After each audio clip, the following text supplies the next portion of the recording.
Malino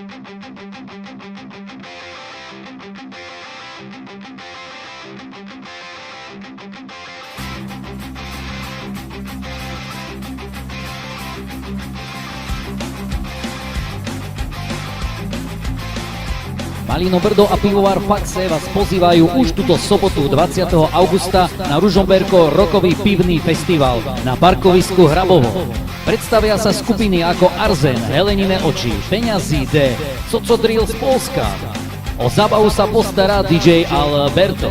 Čaká na vás celodenný program, súťaže s moderátorom, skvelá tombola a veľa iných prekvapení. Nezabudnite, vidíme sa už túto sobotu 20. augusta v Ružomberku na parkovisku Hrabovo.